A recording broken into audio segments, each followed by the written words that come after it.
السلام علیکم ورحمۃ اللہ وبرکاتہ۔ الحمد للہ رب العالمین والصلاة والسلام علی سید الانبیاء والمرسلین وعلی آلہ وصحبہ اجمعین، اما بعد۔ معزز سامعین و ناظرین، دوستو احباب، بہت دنوں سے اصرار کر رہے تھے کہ آپ بھی ایک یوٹیوب چینل بنائیں اور اپنے انداز سے دینی معلومات، معاشی، معاشرتی، اخلاقی، انفرادی، اجتماعی جو بھی ہوتی ہے آپ بھی کریں، لیکن میں اس کو زیادہ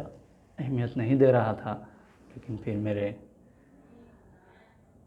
عزیز دوست جناب عبدالعزیز صاحب، جنہوں نے اپنی انتھک کاوشوں کے ساتھ مجھے اس کے لیے راضی کیا، اور بات بھی صحیح ہے کہ کیونکہ ہم اس انداز سے، کہ میں نے دیکھا کہ جب رمضان آتا ہے تو پھر وہی لوگ وہی سوالات ریپیٹ کرتے ہیں، بقرعید آتی ہے تو پھر وہی سوالات، بہرحال جو بھی مہینے کے حساب سے جو بھی آتا ہے لوگ ہر سال بھولتے جاتے ہیں، پوچھتے جاتے ہیں۔ ظاہر سی بات ہے، کیونکہ پڑھانے والے بھی تو جیسے جیسے مہینے آتے ہیں تو پھر سے کتابیں دیکھ کے تیاری کرتے ہیں، خود پڑھانے والے، پڑھنے والے بھول چک ہوتے رہتی ہے، انسان ہیں۔ اگر یہ ریکارڈ کر دیا جائے تو وہ لوگ بار بار پوچھنے کی ضرورت نہیں ہوتی، باضابطہ عنوان کے تحت نکالے اور دیکھ لے، بہت آسانی ہو جاتی ہے۔ اور دوسری چیز یہ بھی تھی کہ خاص طور سے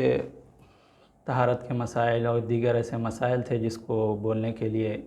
کبھی شرم بھی آتی تھی، اجتماعی طور پر بولنا، پوچھنے والا بھی کئی وجوہات سے شرم کی وجہ سے پوچھ نہیں سکتا تھا۔ تو اب ہم اس کو انفرادی طور پر بناتے ہیں، سننے والے اجتماعی انفرادی طور پر، یعنی اکیلے اکیلے دیکھ لیتے ہیں، ہم اکیلے اکیلے بنا دیتے ہیں، تو بآسانی بغیر جھجک کے ہم یہ مسائل بیان کر سکتے ہیں اور وہ بھی سن لیتے ہیں۔ اس طرح معلومات بھی حاصل ہوتے ہیں، اور یہ جو جھجک کی وجہ سے جو علمی نقصان، عملی نقصان ہوتا تھا، اس سے ہم محفوظ ہو جاتے ہیں۔ اور تیسری جو اہم چیز میں آپ کو بتانا چاہتا ہوں کہ جب ہم نے سوچا کہ جب ہم کو دینی تعلیم اور یہ معلومات پہنچانا ہے،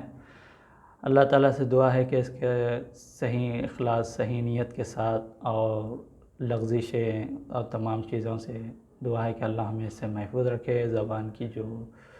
آفتیں ہیں، مصیبتیں ہیں جو آتی ہیں، جو لغزشیں ہوتی ہیں، پریشانیاں آتی ہیں، جیسے کہ آپ آئے دن دیکھ رہے ہیں کہ لوگ کیسے کیسے غلطیاں کر رہے ہیں، ہوتا رہے۔ تو انسان ہے، بشر ہے، ان کو برا تو نہیں کہتا، لیکن ہم کو بھی چاہیے کہ ان تمام چیزوں سے محفوظ رکھیں۔ اللہ تبارک و تعالیٰ ہمارے پاس جب ہم نے سوچا کہ جب بتا ہی دیا جا رہا ہے تو مدرسے میں بچے کو تدریسی انداز سے سمجھایا جاتا ہے، یعنی ٹیچنگ میتھڈ کے ذریعے سے، جس کی وجہ سے مدرسے کے طلباء مسائل کو بڑی اچھی طرح سمجھتے ہیں۔ وجہ بھی یہ ہے کہ استاد ساتھ رہتے ہیں تو بچے ریپیٹ بھی کرتے ہیں، استاد پلٹا پلٹا کے سوال کرتے ہیں۔ لیکن جب تقریر میں مسائل بیان کیے جاتے ہیں تو کوئی پوچھنے والا نہیں رہتا ہے، کوئی ڈاؤٹ کرنے والا نہیں رہتا ہے، اور مقرر ایک ساتھ بول کے اپنی بات ختم کر لیتا ہے، اور بیٹھنے والے کا موڈ، خیالات بھٹک جاتے ہیں، تو کبھی آدھا مسئلہ، کبھی پورا ہی مسئلہ سمجھ میں نہیں آتا۔ تو اس وجہ سے ہم نے سوچا کہ جب کام کر ہی رہے ہیں تو ٹیچنگ کے طریقے سے، ٹیچنگ میتھڈ جس کو کہا جاتا ہے، یا تدریسی انداز سے بورڈ پر ہی اس کو لکھ کر مسائل سمجھائیں، یا دیگر تمام چیزیں آسان سے آسان طریقے سے۔ جب بورڈ پر پورے مسائل لکھے ہوئے ہوتے ہیں تو آپ اسکرین شاٹ لے کے ایک لمحے کے اندر اس کو سمجھ سکتے ہیں۔ ایک مرتبہ آپ نے کلپ دیکھ لی، دوسری مرتبہ آپ خالی اس کی ایک فوٹو بھی دیکھ لیتے ہیں تو سارے مسئلے سمجھ میں آ جاتے ہیں بہت آسانی سے، اور ذہن نشین بھی ہو جاتی ہے، اور ہر سال کی طرح ریپیٹ کرنے کی ضرورت بھی نہیں ہوتی۔ بہرحال میں جناب عبدالعزیز صاحب کا تہ دل سے شکریہ ادا کرتا ہوں، انہوں نے میری اس میں تعاون بھی کیا اور ذہن سازی بھی کی، اور آخر میں اللہ رب العزت سے دعا ہے کہ اللہ ہماری اس کوشش کو قبول فرمائے، آمین۔ وصلی اللہ تعالی علی خیر خلقہ محمد وعلی آلہ وصحبہ اجمعین، والحمد للہ رب العالمین۔